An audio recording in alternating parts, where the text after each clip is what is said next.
Today I'm going to show you how to use a CH341a programmer and a test clip so that you can read the contents and potentially write the contents of BIOS chips without desoldering them from your motherboard or your graphics card.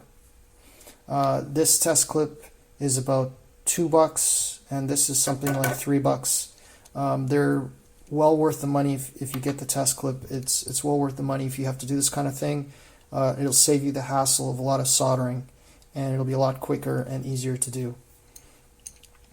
So I didn't really find anything that actually shows you how to connect these up on the internet in a quick Google search or looking on YouTube, so that's why I'm publishing this video, and I'm going to show you how to connect it all up.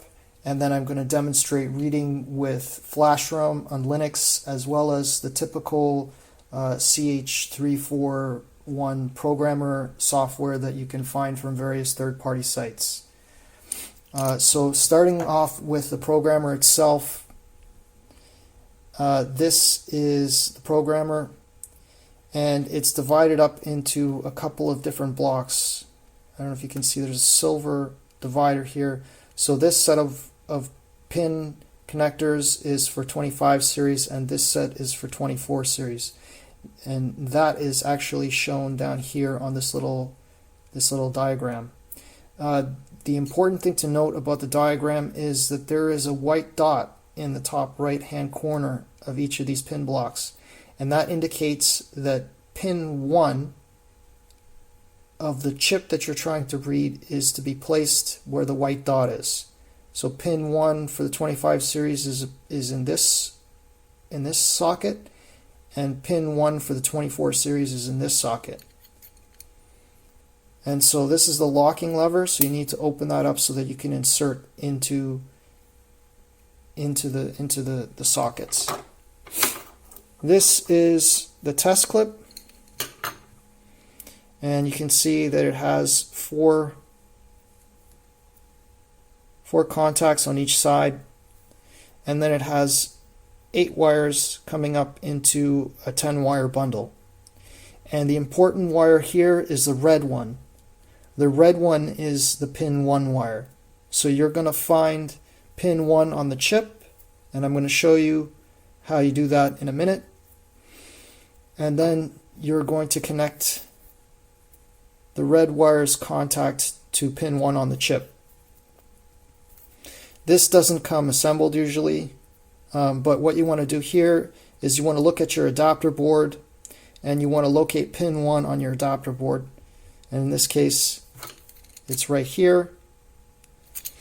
Then this cable has a hump on the low pin number side, so you can see there's a hump here, and on the back it's flat.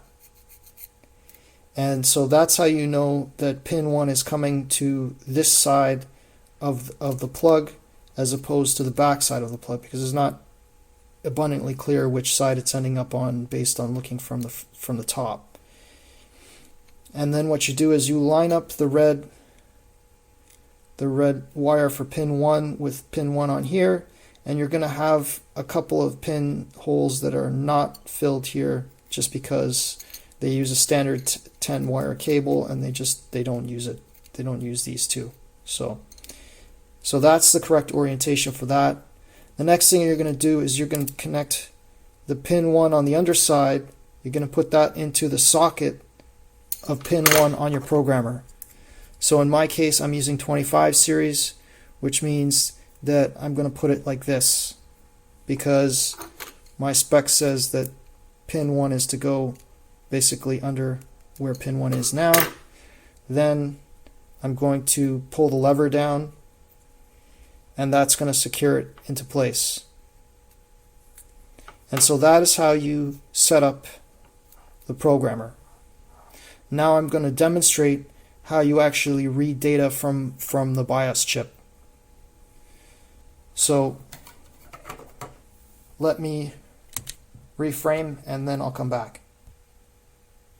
Okay, so The next thing that I'm going to do here is I'm going to show you how to find pin 1 on your target chipset. So this is my Nvidia graphics card, and there's a number of chips that look like they would fit with the clip. The 3 that I can see are this one here on the right and these 2 in the middle. Now when you connect this to Windows, you're going to have to get in really close with a magnifying glass and a light maybe and read the actual models of each of these chips. It's written on top of the chip to find out which one you can actually use. I've gone through and I've looked at them all, and the one I care about is this one here. On Linux, you don't actually necessarily have to read it because flashrom was able to correctly detect what this chip was.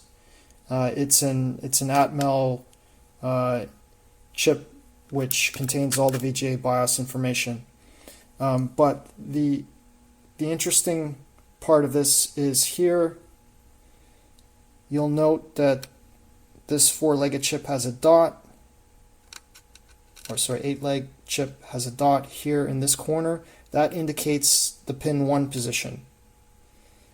And also here, there's a dot in the top right hand corner of this chip, which is the one we're interested in. This chip doesn't have a dot, so at least I don't think it has a dot. I can't really see one. So we're not really interested in that one. So this is the BIOS chip that we're going to clip to. So I'll show you that. So we're going to take our test clip, we're going to line it up with the pins, and hopefully that's got us connected.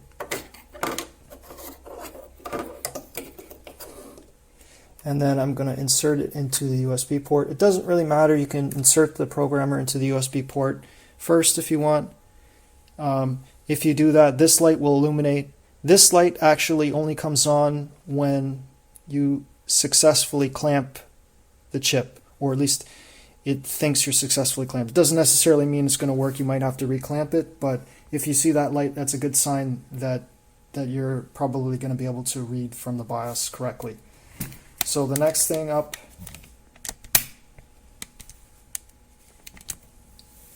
is just to go into flashrom.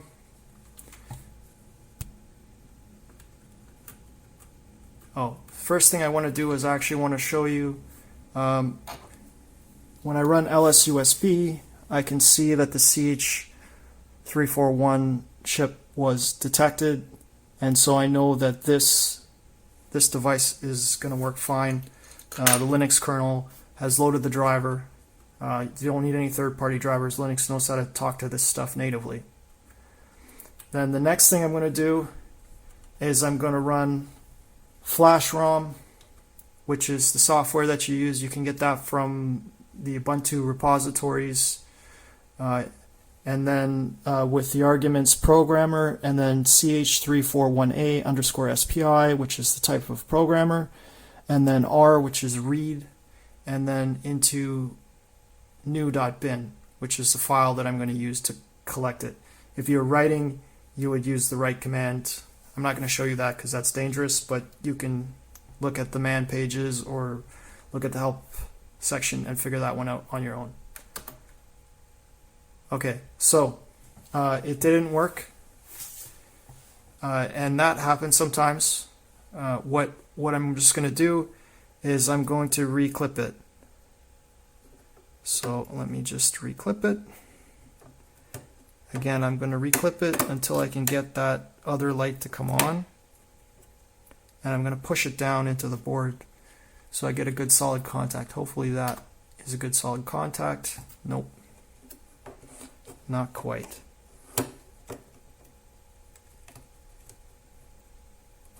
Come on.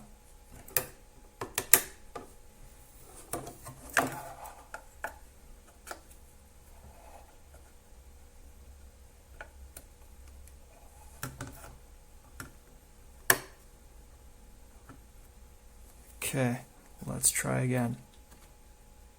Okay, there we go. So I gave it a good push, and it read the contents, and it detected that it was an Atmel chip, and this is the model of the chip. I know that from reading on top of the chip.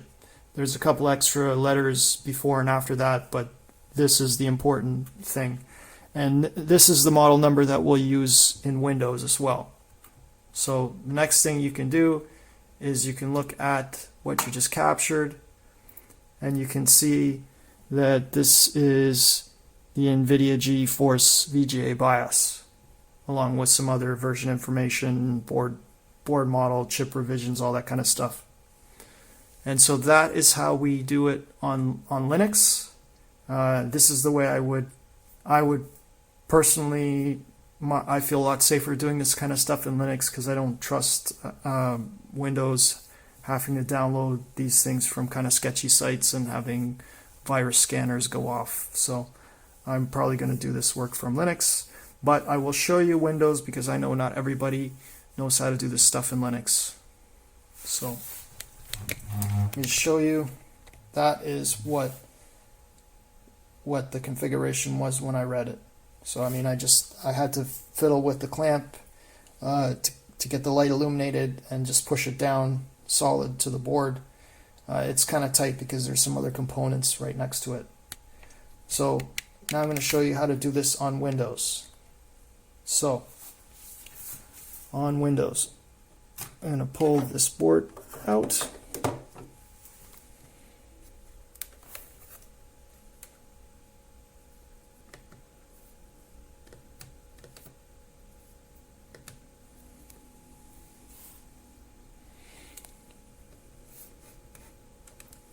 So the first thing you're going to need on Windows is you're going to need the correct driver. Now there's two drivers that are available. One is CH341 SER.exe or .zip, and that's the serial driver. You don't want that one. You want the PAR, which I think stands for parallel driver. So CH341 PAR.exe is the driver that I use to get the programmer to work. And then the next thing that you're going to need is you're going to need this CH341 programmer software. And you can find this from various places. So once you start the software, you'll get this screen here. You'll notice that down in the bottom right hand corner it says device state not connected. That means the programmer is not plugged in. So I'm going to go ahead and plug that in. So the programmer is plugged in and the driver has come online. So now you see that we have connected in that corner. Now this shows here the correct chipset because I did this before, but in this case for VGA BIOS it has no clue. If I run detect, it will not detect this chipset correctly. So you really, that's where you need to read the chipset off the actual chip, and then go into here and plug in the model number, the correct model number of the chip. And all that does is really set the size and the bandwidth for pulling the chip down. Now there's a diagram down here in the corner that shows you how you would orient the chip if you were putting it onto the programmer, and it shows pin 1 being in the top left hand corner, furthest corner away from the locking lever. We know that from looking at our programmer board that is not correct. The programmer board is the authority, so we know that our programmer board says that pin 1 is the closest one to the lever, to the locking lever. So you can go ahead and ignore this because we connected it the proper way by going what was on the actual programmer board. So the next thing I'm going to go ahead and do, as you can see, I have an empty buffer over here. So I'm going to run the read operation, and hopefully if our chip didn't come loose, we'll be able to read the contents of the BIOS into the buffer. Okay, so there you go. You can see that the test clip it didn't. When I was moving it around, I didn't knock it loose. So again, we have Nvidia GeForce BIOS. So that's good. We managed to pull down the contents of the BIOS. We could then go over here and we could save the contents of the BIOS to a file. And then if we needed to, we could open it up in something else and edit it, or you could edit it right in memory if you're crazy and knew how to do that stuff. And then if we need to flash, we can go over here and we can open a file that's been edited or that's been saved previously, and then we can write that to, and that'll load it into the buffer, and then we can write it to the chip. We can also verify. So if I click verify, it's just going to verify that what was written to the chip is the same as what's in the buffer, or what's on the chip is the same as what's in the buffer. So that is basically all you need to do to get this stuff so that you can read and write the contents of the various BIOS files. I hope this helps somebody save a bunch of time, because it was not terribly tricky, but I wasted a couple hours trying to figure all this stuff out. And so hopefully this can save you some time so that you don't have to waste that time too. Cheers.